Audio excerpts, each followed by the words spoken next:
Apparizione della Madonna della Guardia.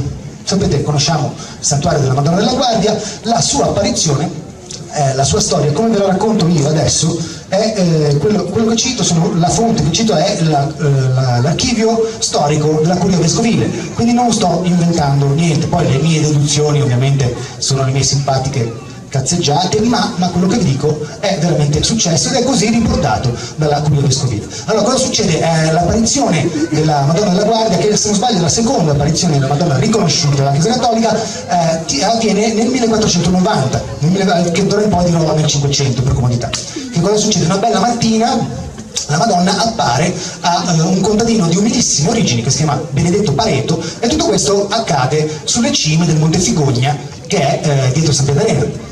E quindi, prima di tutto, prendiamo in considerazione la grandezza della Vergine Maria, perché è una divinità, e quindi lei poteva apparire a chi voleva, poteva apparire a un imperatore, poteva apparire a un vescovo, al Papa stesso, e ha scelto invece un grebano di Ceranesi.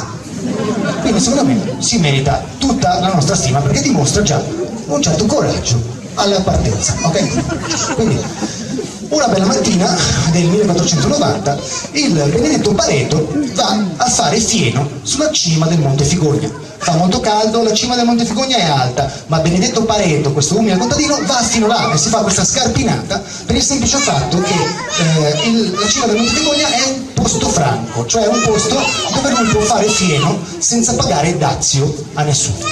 E quindi, essendo molto povero, va fino là, si fa fieno gratis. E quindi, dopo ore che faccia il fieno, a un certo punto, sotto il sole canicolare, gli appare la Madonna. La cosa è così riportata dalla Curia Vescovile. Gli appare una signora maestosa, dal viso bellissimo, i modi dolcissimi, l'aspetto splendido. Ella gli disse essere la regina del cielo e quindi precisò, per rassicurarlo, di essere Maria, la madre di Gesù, perché fino a regina del cielo il Pareto non aveva capito, o almeno dava idea di essere scettico. Ha dovuto specificare solo per Maria, la regina del cielo e la madre di Gesù Cristo. Gli indicò allora il punto del monte sul quale pretese fosse costruita una cappella a lei dedicata. E quindi, vedete, è una Madonna palazzinara.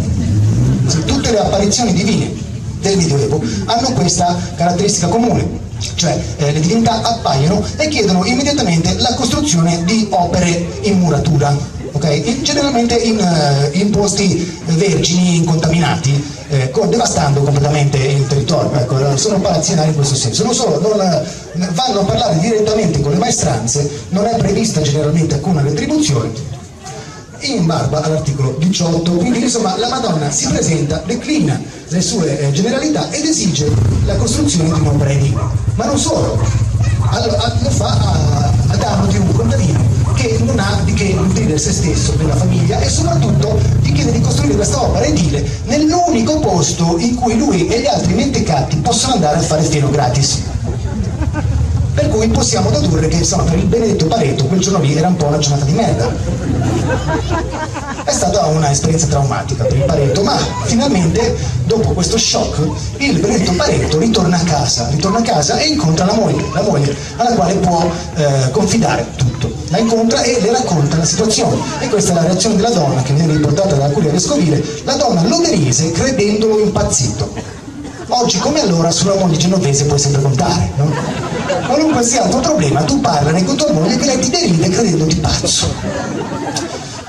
Ora, siamo nel 500, per cui questa umile donna è probabilmente molto devota, c'è ancora l'Inquisizione, quindi non solo crede in Dio e nella Chiesa Cattolica, ma probabilmente è una fervente credente della Madonna, non si sognerebbe mai di mettere le bastoni fra le ruote, ma per nessuna ragione è pronta ad accettare che lei sia comparsa quella pedina di suo marito. Questa è la situazione.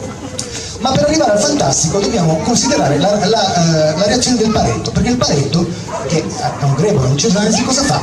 Ci pensa un attimo, che pensa? Era faccenda, insabbiare il tutto, ok? Cioè, se tenete presente che oggi nel 2017 abbiamo ancora i crocifissi nelle aule dei tribunali, cioè, Benedetto Pareto nel 1500 se ne è battuto il belino della Madonna in persona, ok? Ha deciso di fare finta di niente e ha fatto finta di niente, è andato avanti, si è tenuto una cosa per sé. E a quel punto dice, vabbè, a questo punto mi prendo ferie, no? Perché è stata una giornataccia, pomeriggio mi faccio un po' gli affari miei, e va a gozzovigliare, va in un bosco franco dove può mangiare i frutti senza pagare dazio e si fa una scorpacciata di fichi. un enorme scorpacciato di fichi ed è un grosso fico.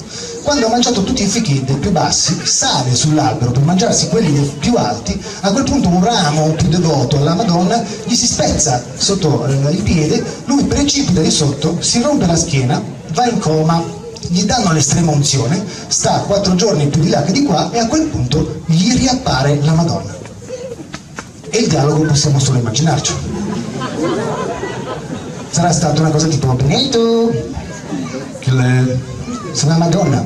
Oh Benedetto, cosa vi dico questa chi è?